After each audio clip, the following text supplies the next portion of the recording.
Continued fantastic series, friends, of the daily page of Daf Yomi. Friends, we are on page number 40. That's Daf Mem here on Masechet Menachot, making fabulous progress over here. And we're going to share over a few insights we take over from the Steinfeld Center over here on the page over here on today's Gemara. And what a beautiful view we've got of the city of Shemesh over here, right behind me over here, sky night view. And we're talking, one of the topics we're talking about to start as the page of the Gemara is within regards to nighttime garment over here. You can see what a beautiful nighttime view we've got over here, friends. So what's going on? Kasut Laya, this is one of the insights that's given over. And I think they actually borrow it from page number 43. We're going to see that the Gemara in page 43 Aleph is going to state that the verse says that you may look on it. This is actually quoting from the book of Bamidbar, chapter 15, verse 39, which I think is actually from Parashat Shalach. They stated, with regards to ritual fringes, obviously known as tzitzit, excludes nighttime, which is not conducive for seeing. Now, Rashi, the great commentator, rabbinic commentator, is going to explain over here that the concern is that one might wear the garment at night and thereby violate the prohibition of diverse kinds when the mitzvah of ritual fringes is not going to be enforced over here, friends. So what's going on?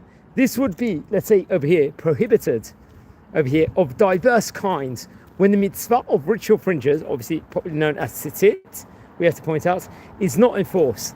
This would be also be prohibited if it was a daytime garment, since the obligation is determined by the time when he wears the garment, tzitzit, naturally. By contrast, Rabbeinu Tam actually holds the mitzvah of tzitzit applies to a garment that is generally worn by day, even when one wears that garment at night. And the mitzvah does not apply to a nighttime garment, even when one wears it during the day. Now, consequently, the concern here is that if one attaches wool strings to a linen daytime garment, he might also, let's say, attach wool strings to a mitzvah of ritual fringes, and that does not apply, let's just say, over here. In that case, So the concern over here is that if one attaches wool strings to a linen daytime garment, he might also attach wool strings to a linen nighttime garment. That's a worry over here. Now, in that case, since the mitzvah of tzitzit, ritual fringes, does not apply, he would violate the prohibition against wearing a garment containing wool and linen. Very much spoken about. I think we actually darshan this. There's actually an interesting story within regards to the whole story of Cain and Hevel, which we learn about in the book of Bereshit, in Parshat Bereshit, within regards to shatnez and wool and linen, within regards to that. And I think we did actually record a video within regards to that. Let's explore a few more highlights within regards to the page of the Gemara, friends. Over here, friends, we're on page number 40 of Masechet Menachot. Absolutely amazing. We've already covered nearly 40 days of Torah learning, and we're using phenomenal notes here from the Steinfeld Center, from Rav Adin Steinfeld, very much supplemented from the Orthodox Union website over here. Now, I'm going to quote over different quotations from the pages of the Gemara, from this specific page. One quotation is, Eino ela min hamat mihin, nothing other than one of those who causes others to be astonished. Now, the great Rabbi Eliezer is ostensibly challenging the opinion of Bet Hillel in general, who holds that a linen cloak requires ritual fringes. Now, based on the common practice, I think in Jerusalem, in the holy city, the capital city of Israel, if their opinion is accepted, why are people astonished at those who follow it? Now, in Rashi's second interpretation, let's just say over here, of the Talmud, of the Gemara, this Gemara, he explains that this is actually let's just say over here, is a challenged opinion of Bet Shammai. Remember, we've talked about all the robust discussions between Bet Hillel and Bet Shammai, the house of Hillel and house of Shammai, on various occasions here inside this series over here, who prohibit attaching ritual fringes to a linen garment. Now, there's going to be an implication we're going to see actually in today's page of the Gemara over here, from this specific note in and of itself.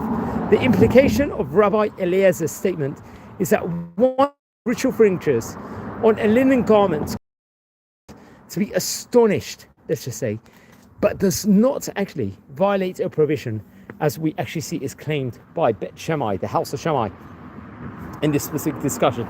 Now, another tidbit I wanted to give over in today's page of the Gemara. It says, Rabbi Eliezer ben Rabbi Tzadok. Rabbi Eliezer, the son of Ben Tzadok, Rabbi Tzadok. What's going on here, friends? Why do we need to know this specific terminology? Now, there were at least two great sages named Rabbi Eliezer or Rabbi Elazar. And they were born Rabbi Tzadok. One, let's just say, lived in Jerusalem prior, let's say, before the destruction of the Bet HaMikdash temple, and testified with regard to various aspects of the temple service and let's say, the customary halachic practice in Jerusalem. Now, some hold that there were actually two different sages by this specific name who lived during the time period of the Bet HaMikdash temple era. The first was a disciple of the disciples of Shammai, over there, the elder. He was a storekeeper by profession and lived in Jerusalem his entire life. The second lived in the period immediately preceding the destruction of the Bet HaMikdash and immediately afterwards, and was one of the sages of Yavne. Remember, Yavne had a great Talmudic academy of its specific day, we have to point out very much so, which is spoken about on various occasions. He was the son of the famous scholar Rabbi Tzadok, who was saved by Rabbi Yochanan ben Zakkai, the great rabbi, who was saved by, at the time of the destruction of Bet HaMikdash. And very much we learn about this in the Masechet Gittin, especially on page 56, on the second Amud over there. Various different stories of the destruction of the second Bet HaMikdash is actually related over in Masechet Gittin. That's why one of the reasons why on Tisha B'Av we are permitted to actually learn about these very different laws. Now, there was another sage by this name, let's say possibly a descendant of one of those mentioned above, who lived 3 generations later. He was a Talmid, a student of Rabbi Meir, and a colleague of Rabbi Yehuda Hanassi. We have to point out over here. Now, friends, anyone tuning in, we're exploring a few of the highlights of page number 40 over here, Masechet Menachot, over here in the page of the Gemara. Now, another question is actually asked over here. Why did the sages prohibit? What? Lama asruha. That's one of the questions that's asked in the page of the Gemara. What's it referring to, friends? The commentators differ as to the meaning of this specific question over here and the Gemara's answer to it. Now, the great commentator from that specific time period of the Chumash in of itself respectively was Rashi. He is going to explain that Rabbi Yehuda Hanassi is asking why, being that the halacha is in accordance with the opinion of Beit Hillel, did the sages prohibit affixing tzitzit to a linen garment in Jerusalem? Alternatively, it is a general inquiry as to the reason for the prohibition, as we learn very much from the Tosafot. Now, Rashi, let's just say, he's going to give a second explanation, is that Rabbi Yehuda Hanassi, over here, is asking about the opinion of Bet Shammai. Since even Bet Shammai can see that the prohibition against, let's say, wearing over here, let's say at this point in time, tzitzit, ritual fringes on a linen garment is by rabbinic decree. What is the reason for the decree? That's a question that is posed on today's page of the Gemara. Now, another interesting insight we can learn about here in today's page of the Gemara is the kale ilan. What is that? Indigo. The kale ilan. What we're talking about, friends, over here. Indigo, or Indifera tinctora, happens to be a plant from the Fabaceae family. Its flowers can be red, pink, or white. And indigo dye is produced from its leaves. This is what we very much learn over here. Brilliant notes from Rabbi Adin Steinsaltz over here, friends, over here. This plant, which was for a long time the most important source of the blue dye for the cloth, was grown principally in India, but also in other locales over here, including in the Middle East.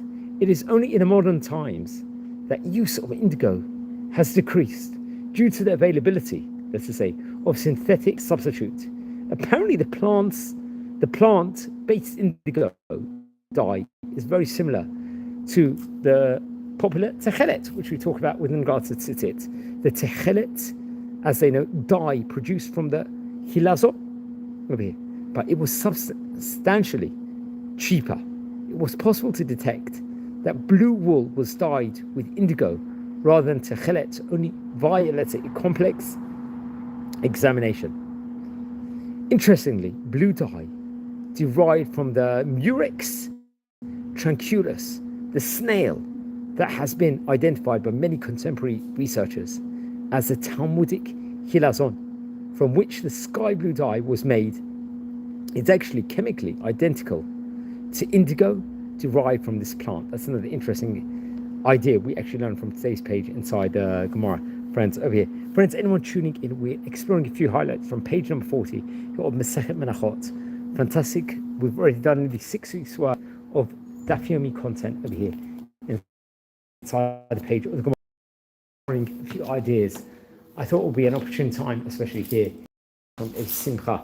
Another phrase that Rav Adin Science Arts will quote over here on Science Arts Center is Kevan de'efshar b'minan. What's going on? Since it is possible to affix white strings that are the same type of material as garment, the prohibition of, let's say, diverse kinds is overridden only in order to attach sky blue strings to the garment.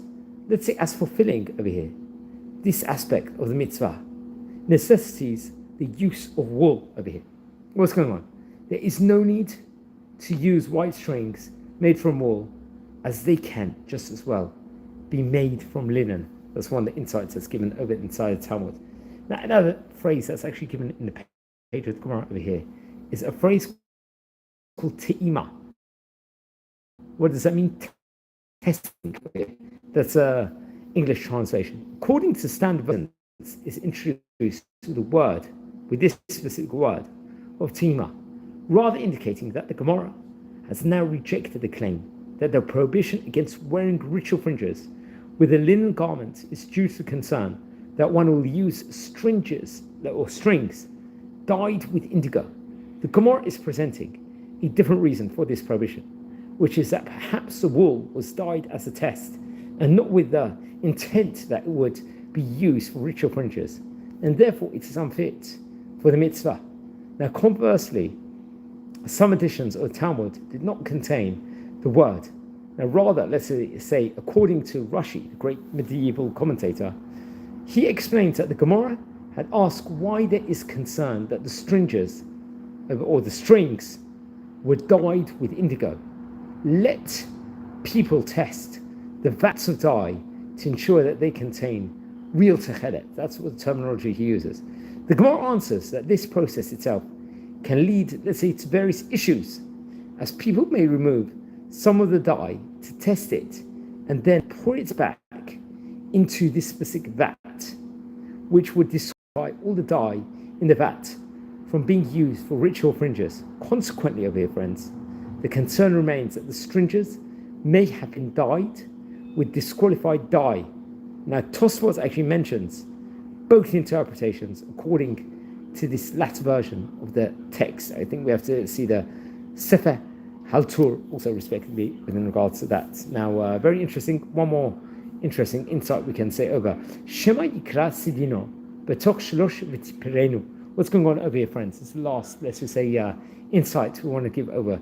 Let one's cloak rip within 3 finger breadths, and he saw it.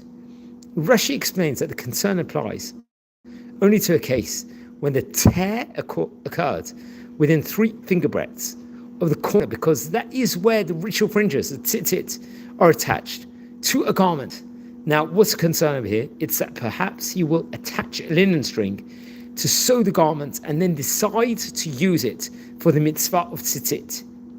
Other, let's say, early commentators explain that the concern is that the corner will tear after, let's say, the tzitzit have already been affixed. When he then reattaches that corner to the garment, the tzitzit on the corner are unfit. This is because there's a principle. Prepare it, and not from what has already been prepared. It requires that the strings be affixed to the garment directly and for the sake of the mitzvah. Whereas in the case they were affixed to the garment through the sewing of the corner to the rest of the garment. And this is actually quoted from Rav Amram, I think, on the Tosfot. I think we have to look over the next page of Gemara 41 Aleph. So wishing you all a fantastic night. Take care and enjoy.